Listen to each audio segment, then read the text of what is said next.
Bonjour les amis intelligents, je donne sur YouTube un peu de lumière à ceux qui savent toujours réfléchir. Je donne la suite du 4e cours.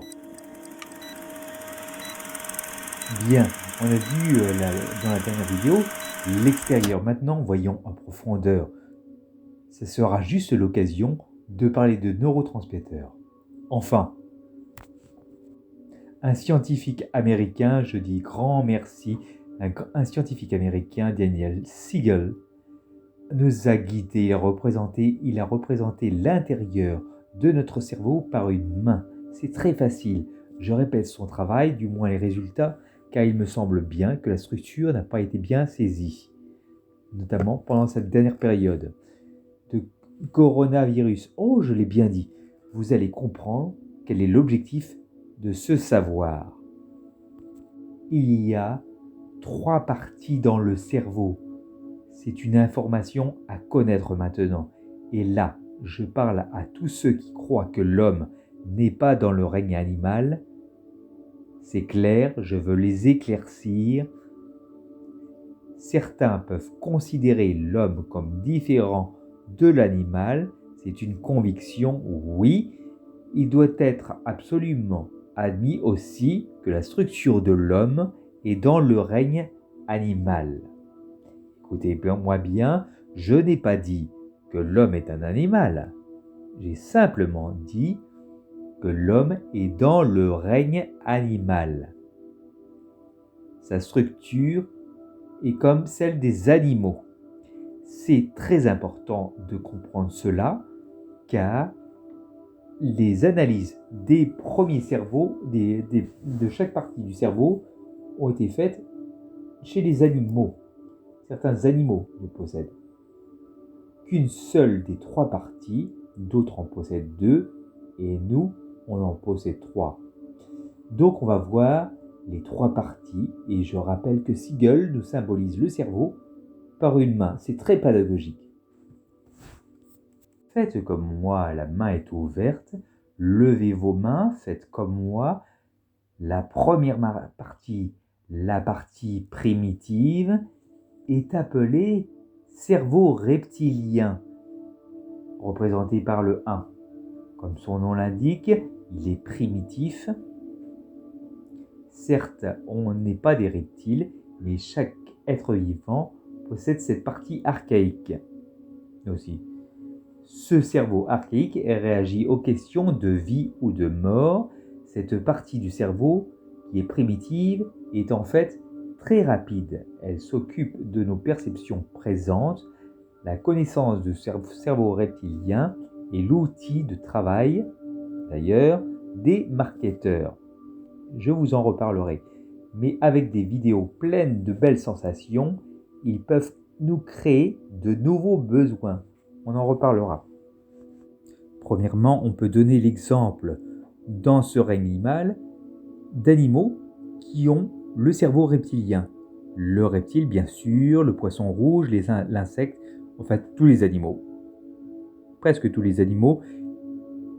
Et l'homme, tiens d'ailleurs, je vais citer un exemple saisissant pour l'homme, celui du naufragé en bateau. Il est tout seul sur son bateau depuis plusieurs semaines. Il doit juste survivre. Pour être le plus rapide possible, il n'a pas le temps de réfléchir, il n'a pas le temps d'être ému devant un mauvais événement. Il doit donc faire fonctionner que la première partie de son cerveau. Bien, je reviendrai sur son cas parce que c'est un peu plus complexe. La deuxième partie est le cerveau mammifère ou cerveau social. Là, ça nous intéresse dans la société parce qu'on n'est normalement pas des naufragés solitaires. On peut représenter cette zone par un pouce. Ce pouce, partie 2, représente la partie qui s'occupe des émotions. Bien, il ne faut pas s'occuper de la forme, il faut se concentrer sur la relation des différentes parties du cerveau qui sont décrites. Quand tout se passe bien, cette partie est en contact avec la première partie. Quand les 2 premières parties fonctionnent ensemble, le pouce et le cerveau émotionnel, symbolisé par le 2, et bien sur la paume de la main, le cerveau archaïque.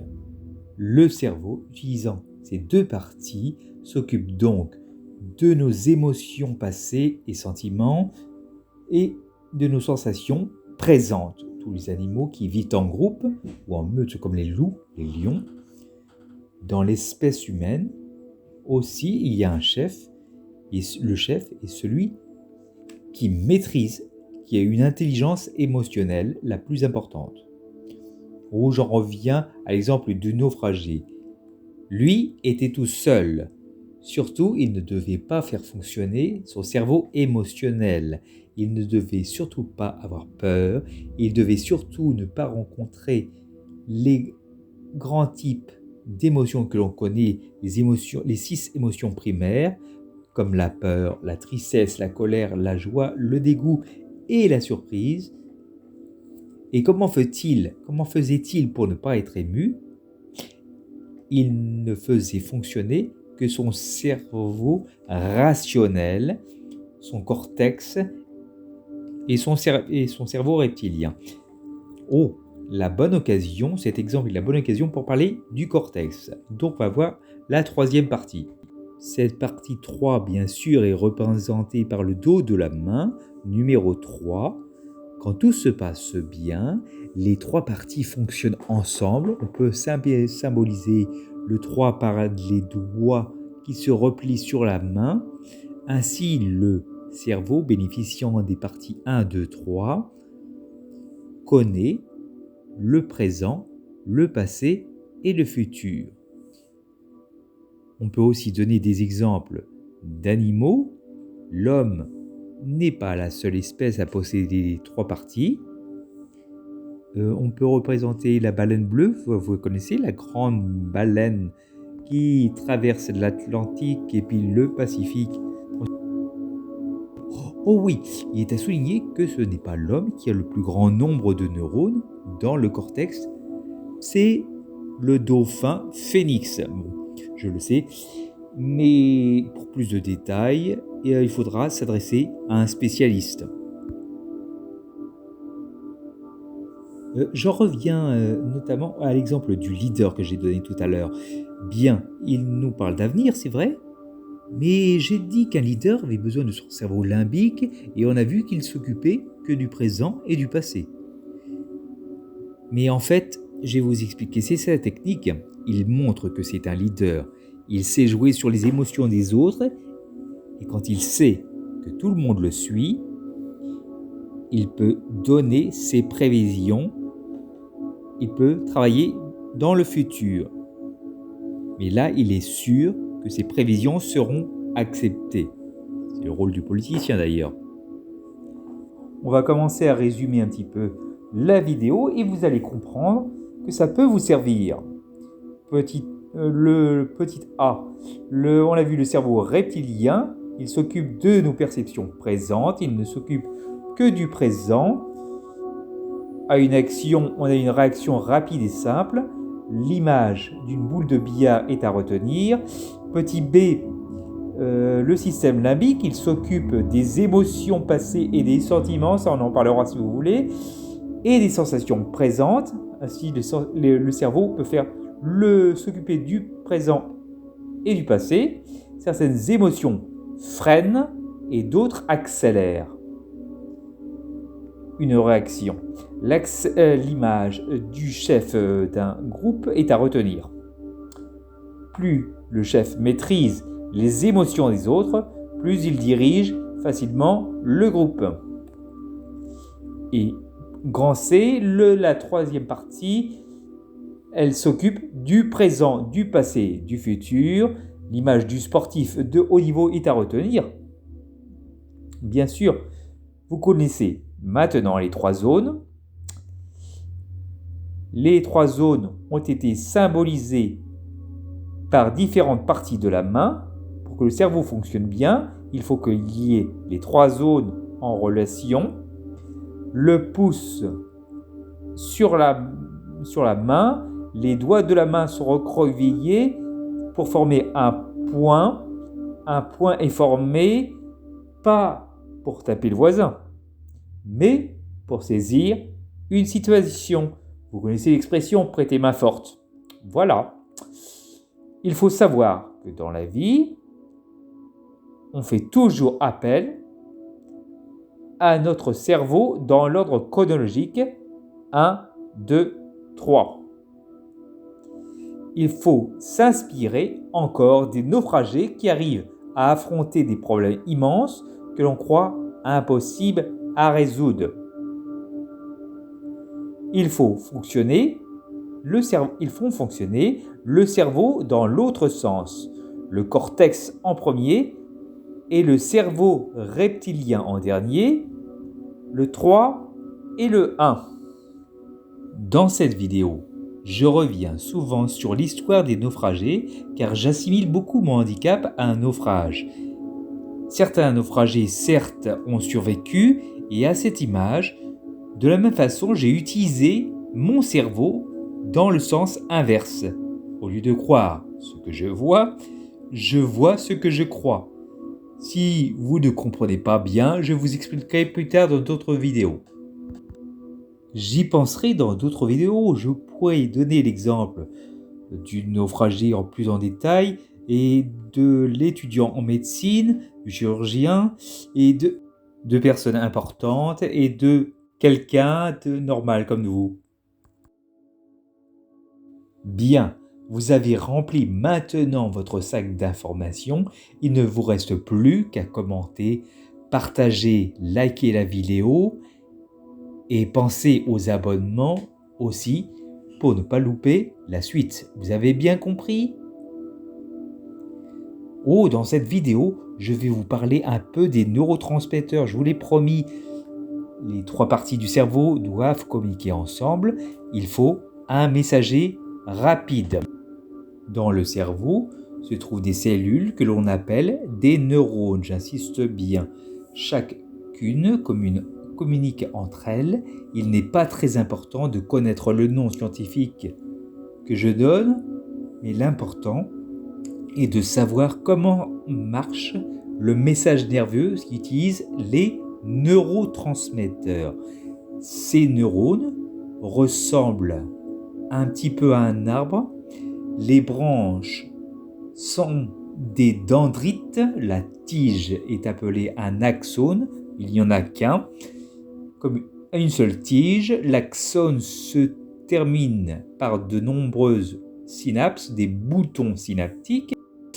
C'est dans les branches qu'il y a propagation de l'influx nerveux qui est très rapide, qui peut atteindre 120 mètres par seconde. C'est très rapide. Cette propagation est très rapide, mais ce n'est pas du courant électrique. Ce n'est pas le courant électrique de votre maison. Au niveau d'une synapse, l'on peut comparer à une prise électrique ou plutôt à un transformateur. Les neurotransmetteurs sont produits. Le message est certes moins rapide. Il y a transmission de l'influx nerveux en échange chimique. Mais là, il n'y a pas de problème de distance. En conséquence, il faut comprendre que l'influx nerveux est très rapide, la connexion neuronale est moins rapide. Mais en résultat, tout est très rapide parce que imaginez que vous avez mis la main sur votre gazinière bien chaude, des cellules dans la peau, des cellules sensitives permettent de sentir que c'est très chaud. L'information remonte au cerveau et le message vient dans les muscles de la main. Il faut retirer sa main. Vous pensez que c'est aussi long que ça ? C'est beaucoup plus, c'est très rapide. Vous enlevez tout de suite votre main sans réfléchir. Je suis sûr que vous avez encore plein de questions, mais l'important, dans les dernières vidéos, je vous ai présenté 2 messagers. Un messager lent, l'hormone. Un messager rapide, le neurotransmetteur. Ainsi, vous comprendrez comment sont véhiculées les émotions. Et si vous avez un problème d'émotion mal géré, vous allez savoir que ça peut venir des hormones ou des neurotransmetteurs. Ces molécules chimiques peuvent être déficientes, surtout pendant cette période. Pour moi, ce qui est sûr, c'est que je vous donnerai quelques exemples de vos réactions naturelles en faisant intervenir les réactions que j'ai décrites. Et je vous donnerai quelques solutions, du moins celles que j'ai utilisées. Et comme ça a marché pour moi, eh bien je vous en fais profiter, bien sûr. Et suite à une question qui a été posée, j'évoquerai aussi une réaction naturelle que vous connaissez bien, notamment... Ah non, vous ne le connaissez pas bien. Justement, c'est pour ça que je vais vous l'expliquer en long, en large, en travers, dans tous les sens. Le stress. Je vous remercie et n'oubliez pas, likez et partagez et commentez. Je vous remercie.